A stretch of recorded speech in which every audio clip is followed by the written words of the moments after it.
Welcome to the deep dive. Ready to unpack another wild story? Always.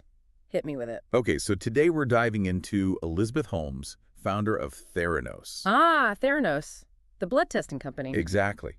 And she's a figure who really embodies the whole grifter or gifted question. Did she set out to revolutionize healthcare, or was there something else going on? Yeah, it's a question that's had people debating for years. That meteoric rise, the image she cultivated, and then boom, the whole thing implodes. Right. It's crazy. Huh. And get this, you guys sent in a ton of sources on this one. We've got articles from the Wall Street Journal, the New Yorker, the Independent, legal documents, Yeah. even a clip from another podcast talking about Holmes. That's awesome. It really gives us a chance to look at things from all angles. We've got those glowing profiles from back when Theranos was flying high and the pieces that really dug into the problems and helped expose what was going on. Totally. So let's start at the beginning. Even Elizabeth Holmes's early life is kind of a preview of all the contradictions we're going to see later. Oh, how so? Well, on one hand, she came from a really well-connected family, like we're talking ancestors who founded Fleischmann's Yeast, that level of influence. Wow, okay. But then on the other hand, she went to Stanford on a scholarship. So there's this mix of privilege and this need to prove herself. That's interesting. I could see how that might have shaped her drive and how far she was willing to go. Exactly. Yeah. And then there's the Steve Jobs thing. Apparently Holmes was obsessed with him. She even tried to copy his style, the black turtlenecks, even the deep voice. Huh. So was that just hero worship?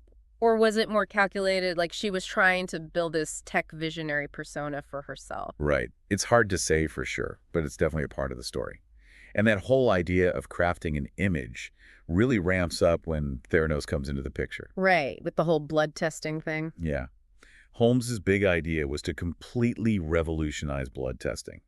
Imagine being able to run hundreds of tests on just a single drop of blood. That would be incredible.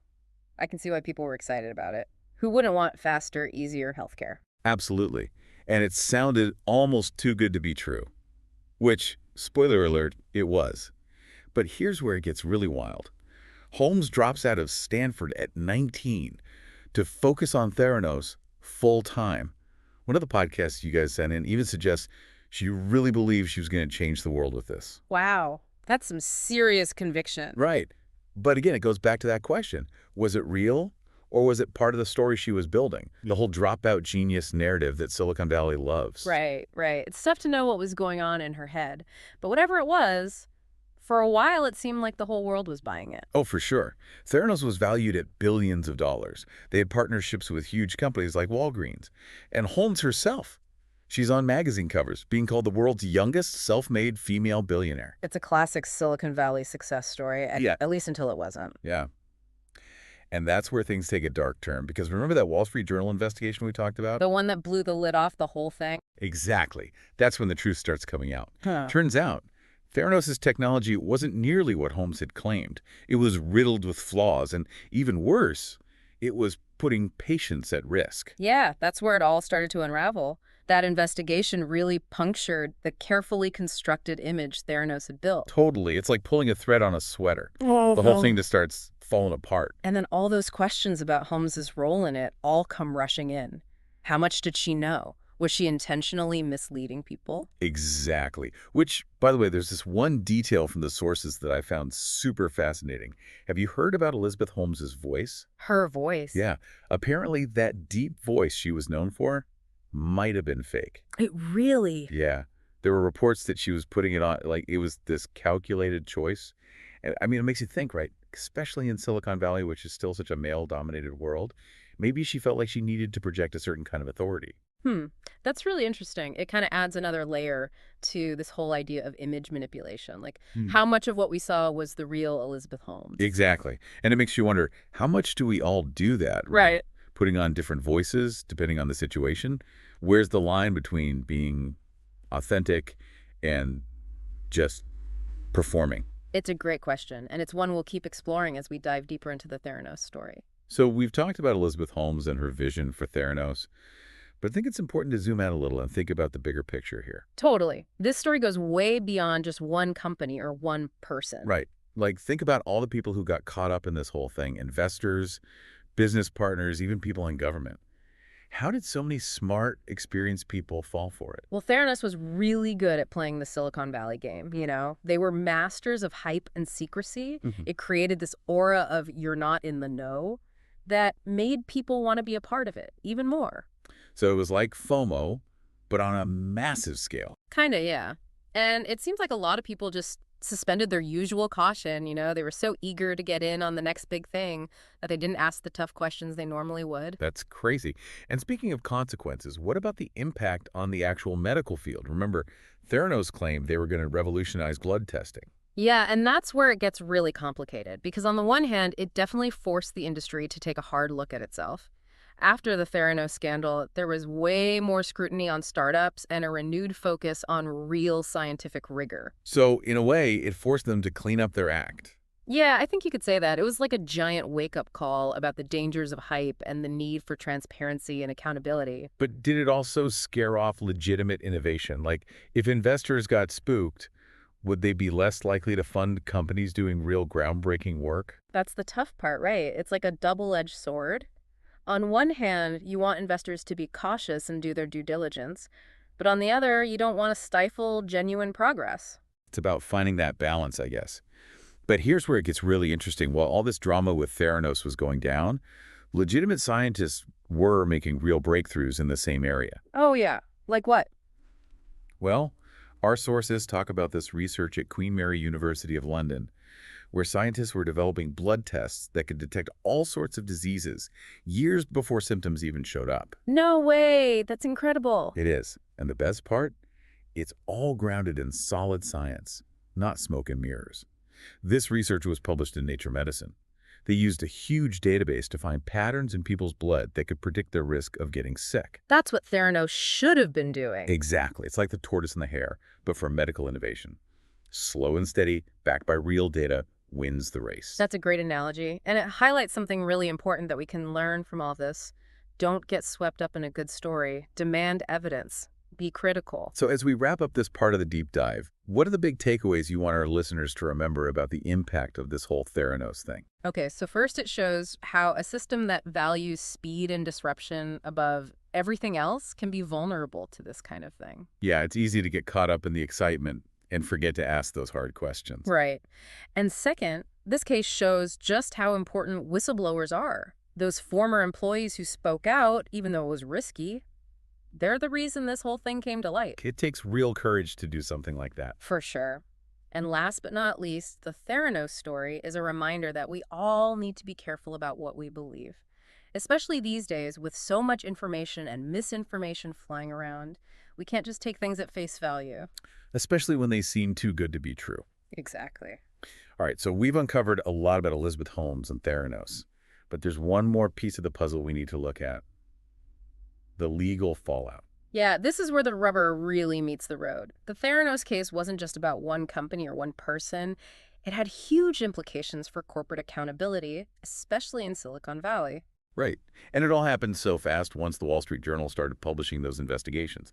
Lawsuits, investigations, and then in 2018, boom, criminal charges. Yeah, it was a big deal. Holmes and Sunny Balwani, her former COO, were charged with wire fraud and conspiracy to commit wire fraud. Basically, the prosecution said they knew their technology wasn't what they claimed and that they lied to investors and patients to make money. Makes sense. But what about their defense? How did they try to fight those charges? Well, they had a couple of strategies. They tried to paint Holmes as this passionate entrepreneur who truly believed in her vision, even if she messed up along the way. And they also argued that even if Theranos failed, it was a business failure, not a crime. So it became this battle of narratives. Was she a con artist, or was she just too ambitious and made some bad choices? Exactly. And in the end, the jury found Holmes guilty on 4 of the charges, all related to defrauding investors. It was a landmark case. One of the very few times we've seen a Silicon Valley executive face real consequences for this kind of corporate deception. Holmes was sentenced to over 11 years in prison. It was a big moment. But remember those legal documents you guys sent in about her appeal? Oh, yeah. The legal drama continued. Right. Holmes appealed the conviction, claiming the trial wasn't fair. She said that testimony from a key witness prejudiced the jury against her. It's like something out of a TV show. Did it work? Well, her appeal brought up some interesting technical legal arguments about the evidence and the judge's instructions to the jury. But in June 2024, an appeals court upheld the guilty verdicts. So Holmes had to go back to prison to finish her sentence. Wow, so even with the appeals, the justice system held firm. What does that say about the bigger picture? I think it sends a clear message. Even in Silicon Valley, where things move so fast and disruption is the name of the game, you can't just lie and cheat to get ahead. There are consequences. Yeah, no one is above the law. Okay. Exactly. And it also reinforces how important whistleblowers are. The Theranos case might never have happened without those former employees who spoke up, even though it was risky for them. It's true. They really put themselves on the line to do the right thing. Absolutely. And lastly, I think it shows how much things are changing when it comes to corporate accountability, especially in the digital age. Investigative journalism was huge in exposing Theranos, and social media really amplified those revelations. It's a lot harder for companies to hide their secrets these days. It's like that saying, sunlight is the best disinfectant. Right. Now, I know there's been a lot of debate about whether Elizabeth Holmes was a product of Silicon Valley culture. Some people say that the pressure to succeed there is so intense, the focus on growth, innovation, so relentless, that it can create an environment where ethics take a back seat. So they're saying the culture itself almost encourages people to bend the rules, like fake it till you make it, taken to the extreme. Yeah, kind of. And it's a complicated issue. There's no doubt that Silicon Valley's risk-taking culture has led to some amazing advancements, but there's definitely a dark side to it, too. It's like anything else, I guess. Too much of a good thing can be bad. Exactly. And Theranos is a perfect example of what can go wrong when that ambition and drive to disrupt go unchecked. Okay, so after all of this, has we finally answered the question, grifter or gifted? Was Elizabeth Holmes a visionary who made some bad choices, or was she always a con artist? Honestly, I don't think there's an easy answer. People are complicated. Their motives are always a mix of things: ambition, idealism, ego. And sometimes the desire to win, to be the best, can cloud their judgment. So where does that leave us? What should people take away from the Elizabeth Holmes story? Well, I think it reminds us that a good story and a charming personality can be very persuasive. But that doesn't mean you should just blindly believe what you hear. Always dig deeper, ask questions, and be skeptical, especially when something seems too good to be true. Don't just take things at face value. Do your research and think critically. Exactly. And always remember, ethics matter. It's not just about winning or being successful. It's about doing things the right way, even when it's hard. Well said. Well, I think that about wraps up our deep dive into Elizabeth Holmes and Theranos. It's been a wild ride. It has. It's amazing how one company can raise so many questions about innovation, ambition, and ethics. Absolutely. And as always, we want to thank you guys for sending in all of the sources that made this deep dive possible. We couldn't do it without you. Thanks for joining us. And until next time, stay curious, stay skeptical, and keep asking those tough questions.